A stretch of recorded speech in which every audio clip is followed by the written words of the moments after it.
Is this what success looks like for the Toronto Maple Leafs? A crushing, dominant performance against an Eastern Conference powerhouse, completely overshadowed by the gut-wrenching reality of another goaltender injury? Because that's exactly what we witnessed Thursday night, folks. And the bitter irony is almost too much to stomach. For the second consecutive game, the Maple Leafs absolutely dismantled elite competition, steamrolling the Carolina Hurricanes 5-1 in a performance that had everything you could possibly want: offensive explosiveness, defensive responsibility, depth scoring, and star power on full display. Bobby McMahon potted 2 goals. Scott Laughton continued his torrid scoring streak with his second goal in as many games.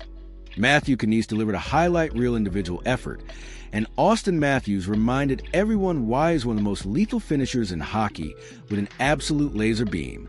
This should be a moment of pure celebration. 3 straight victories. The conclusion of a grueling road trip. Proof positive that this team can compete with and thoroughly dominate the conference's best. Instead, we're left holding our collective breath, anxiously awaiting news on Joseph Woll's lower body injury that forced him out before the third period. Welcome to another edition of Maple Leafs Hockey, where triumph and tragedy dance an uncomfortable tango, and where the hockey gods seemingly refuse to let this franchise enjoy anything without attaching a massive asterisk. Let's break down the 4 critical takeaways from this bittersweet victory. Here's what makes this situation so frustratingly painful. Joseph Woll wasn't just playing well. He was playing exceptionally well, providing the exact kind of elite goaltending this franchise desperately needs heading into the playoff stretch. Since returning from personal leave, Woll had been nothing short of spectacular, posting a stellar .924 save percentage across 7 games before Thursday's contest. Against Carolina, he was once again outstanding, turning aside 22 of 23 shots before mysteriously disappearing before the third period. Head coach Craig Berube's post-game comments offered zero clarity, stating he didn't know the severity of Woll's lower body injury. Words that send chills down the spine of every Leaf supporter who's lived through this franchise's goaltending injury nightmare over recent seasons. What makes this particularly unnerving is that nobody, not the media, not the fans watching, apparently not even the coaching staff, saw when or how Woll sustained this injury. He simply didn't return for the final frame, replaced by Dennis Hildeby, who admirably held the fort in relief duty. The timing couldn't be worse. Woll had shouldered a massive workload as a de facto number 1 starter, while Anthony Stolarz continues recovering from his own upper body injury that's kept him sidelined during this extended road trip. What was supposed to be Toronto's greatest organizational strength, goaltending depth, has rapidly transformed into a legitimate concern. Hildeby has performed admirably in his backup role, and will almost certainly assume the lion's share of starting duties if Woll misses significant time. The 23-year-old Swedish netminder has shown flashes of NHL-caliber goaltending, but asking him to carry a Stanley Cup contender through a crucial stretch of the season is an entirely different proposition than spot starts and emergency relief appearances. Then there's Artur Akhtaimov, the highly touted prospect who simply isn't ready for NHL action, but may be thrust into a backup role out of sheer organizational necessity. The 22-year-old Russian has shown promise in the AHL, but forcing a developmental goaltender into a pressure cooker situation rarely ends well for anyone involved. The optimistic interpretation suggests the Leafs were simply being cautious, pulling Woll as a precautionary measure to prevent a minor issue from becoming a major problem. The pessimistic and unfortunately more realistic interpretation reminds us that this season has been littered with injuries initially labeled day-to-day that mysteriously morphed into multi-week absences. Remember Stolarz's injury? Day-to-day. Still out? The pattern is established, and it's terrifying. What was Toronto's most reliable position has suddenly become a potential Achilles heel at the absolute worst possible time. The Leafs need Woll back, and they need him back soon. Every game he misses increases the pressure on Hildeby, increases the organizational stress, and increases the likelihood that goaltending, yes, goaltending, becomes a playoff liability for a team with legitimate championship aspirations. The hockey gods have a cruel sense of humor, and right now, they're laughing at Maple Leafs fans everywhere. If you appreciate bizarre statistical quirks that somehow tell a larger story, buckle up for this beauty. The 2024-25 Toronto Maple Leafs have become just the second team since 2009 to tend to score on their first shot on goal in 4 consecutive games. The only other team to accomplish this feat in the past 15 years? The 2021-22 Tampa Bay Lightning. You know, the team that won back-to-back Stanley Cups and established themselves as a modern dynasty. Now, before we get carried away with championship predictions based on a statistical oddity, let's acknowledge what this actually represents. The Maple Leafs offensive engine is firing on all cylinders, and they're generating dangerous scoring chances immediately after puck drop. Historically, Toronto has excelled at 5-on-5 play, but often required several minutes to find a rhythm and establish offensive zone time. That hasn't been the case recently, and Thursday's opener perfectly exemplified this new aggressive mentality. Just 53 seconds into the game, the red-hot third line struck with surgical precision.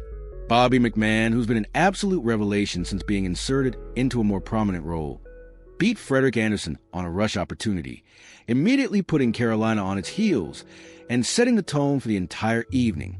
There's limited predictive value in scoring on your first shot. Hockey is far too random and chaotic for that. But there's enormous psychological value in jumping on opponents early. It forces them to chase the game, disrupts their defensive structure, and allows Toronto to play with a lead, which historically has been when this team performs its best hockey. The Leafs have been quietly dominant in recent weeks, and this statistical quirk simply confirms what the eye test has been screaming. This team is dangerous, they're confident, and they're playing a kind of aggressive, attacking hockey that wins in the playoffs. All eyes will be on Saturday's home matchup against the Montreal Canadiens to see if Toronto can extend this absurd streak to 5 consecutive games. Will it happen? Probably not. Regression to the mean is a mathematical certainty.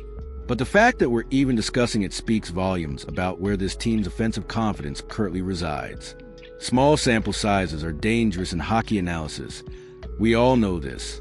Extrapolating long-term trends from a handful of games is a fool's errand that leads to overreaction and misguided conclusions. That said, there's more than enough evidence to suggest that Matthew Knies, Austin Matthews, and Max Domi should remain together as Toronto's top line moving forward. Knies and Matthews have developed undeniable chemistry and will remain paired regardless of who occupies the right wing position. That spot has been subject to constant rotation throughout the season, with various players auditioned in an attempt to find a perfect complement to Toronto's dynamic duo. Domi might just be that missing piece, and his 2-assist performance against Carolina demonstrated exactly why this combination optimizes his skill set within the lineup structure. Let's talk about Matthew Knies, because his performance Thursday night was absolutely sensational. The kind of dominant individual effort that makes you believe this kid is destined for superstardom. In the second period, Knies put on an absolute clinic in power, determination, and skill. He stripped the puck in the defensive zone, then proceeded to physically dominate the Hurricanes' defense on a rush that can only be described as a one-man wrecking crew. Knies blew past Shane Gostisbehere, who's been excellent all season for Carolina, with a combination of speed and strength that left a veteran defenseman grasping at air. But Knies wasn't finished. As he drove toward the net, Sebastian Aho, one of the league's premier two-way centers, desperately attempted to recover defensively and disrupt the scoring chance. Knies simply absorbed the contact, maintained his balance, and then deposited a gorgeous backhand shot past Andersen for one of the prettiest goals you'll see all season. When Knies plays with this level of physicality, skill, and determination, there are genuinely few players in the entire league who are more exciting or impactful. He's 6'3", 227 pounds of pure power forward excellence, combining old-school physicality with modern skill in a package that's becoming increasingly rare in today's NHL. Matthews, meanwhile, reminded everyone why he's one of the game's most lethal finishers with a third-period snipe that showcases elite goal-scoring instincts. The play began with Knies keeping his stick on the ice in the defensive zone, textbook positioning, intercepting Jordan Martinook's pass, and initiating a 3-man rush in transition. Knies neutralized Alexander Nikishin, Carolina's highly touted defensive prospect, and Domi delivered a picture-perfect cross-ice feed to Matthews, who absolutely buried the opportunity with the kind of release that makes goaltending coaches wake up in cold sweats. It was a masterclass in line chemistry, Knies creating the turnover and driving the rush, Domi making the intelligent playmaking decision, and Matthews providing the clinical finish. That's what elite first-line hockey looks like. Folks, beyond the offensive production, Matthews was defensively responsible throughout the night, blocking 6 shots and playing crucial minutes on the penalty kill. This is a complete two-way game that Matthews has developed over recent seasons, transforming from purely an offensive weapon into a legitimate Zelka Trophy candidate. The Knies-Matthews-Domi combination checks every box: offensive creativity, defensive responsibility, physical presence, and complementary skill sets that maximize each player's strengths. Berube would be wise to keep this trio together and allow them to build on the chemistry that's clearly developing. And now for the frustrating reality check that refuses to disappear. Toronto's power play remains an absolute disaster, and Thursday's performance offered zero evidence that solutions are forthcoming. The Leafs abandoned their 5-4 experiment, returning to a more traditional structure with a defenseman quarterbacking the top unit. Oliver Ekman-Larsson showed solid command running the point, generating shots and making intelligent decisions with the puck. And this is a massive but, the forwards still couldn't find the back of the net. The numbers are genuinely alarming. Toronto has converted just 10 of their last 67 power play opportunities. Let that sink in for a moment. 10 out of 67. That's a conversion rate of 14.9%, which would rank dead last in the NHL if sustained over a full season. For a team boasting the offensive firepower of Matthews, William Nylander, Mitch Marner, and John Tavares, this level of power play futility is borderline inexcusable. These aren't depth players struggling to generate offense with a man advantage. These are elite, world-class offensive talents who should be feasting on power play opportunities. Matthew Knies was demoted to the second unit, while Easton Cowan remained with the top group. But the personnel shuffling hasn't produced results. Against Carolina's stout penalty kill, admittedly one of the league's better units, Toronto couldn't generate sustained pressure or quality scoring chances. If there's any silver lining to extract from this ongoing nightmare, it's that the Maple Leafs appear to be trending toward improvement in their structure and shot generation. Matthews, in particular, is once again showing explosive velocity on his one-timers, which had seemed diminished earlier in the season. The solution seems obvious in theory. Create space for Matthews and Nylander to unleash their elite shots from the face-off circles, while Ekman-Larsson orchestrates from the point and the net front presence creates chaos and screens. Simple, right? Except hockey is never simple, and elite penalty kills have clearly identified and neutralized Toronto's preferred power play structure. The Leafs need to develop secondary options, create more movement and deception, and generate better net front presence to capitalize on rebounds and deflections. This remains a work in progress, and against Carolina's disciplined penalty kill, there were no answers with the man advantage. The concerning reality is that playoff hockey features even more disciplined, structured penalty kills, and Toronto's current power play would be ruthlessly exploited in a 7-game series. Berube and his coaching staff have their work cut out for them. The talent is undeniable. The execution remains maddeningly absent. This should be a moment of pure, unadulterated joy for Maple Leafs fans. 3 consecutive victories. Dominant performances against elite competition. Depth scoring emerging at the perfect time. Star player performing like stars. Everything you could possibly want from a team with championship aspirations. Instead, we're left in that familiar, uncomfortable space that Leaf supporters know all too well, celebrating success while simultaneously bracing for the other shoe to drop. Joseph Woll's injury status will dominate the conversation until we receive definitive information about the severity and expected recovery timeline. If it's minor, Toronto dodged a bullet and can continue building momentum heading into the playoff stretch. If it's significant, the Leafs suddenly face a goaltending crisis that could derail an otherwise promising season. The offensive structure is clicking. The defensive responsibility is improving. The depth scoring is materializing. The star players are producing. Everything is trending in the right direction, except for the power play and now, potentially, goaltending.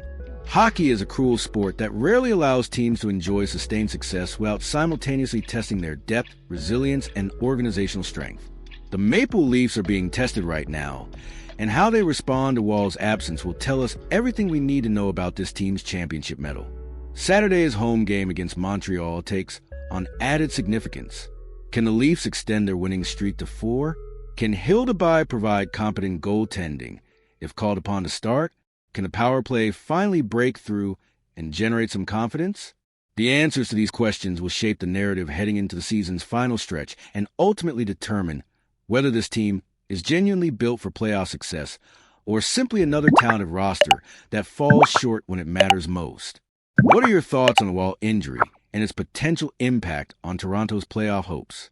Can Hildebrand step up if needed, or should the Leafs be exploring external goaltending options? Drop your comments below and let's discuss this critical situation. And if you enjoyed this analysis, smash that like button. We'll be tracking every development as this story unfolds.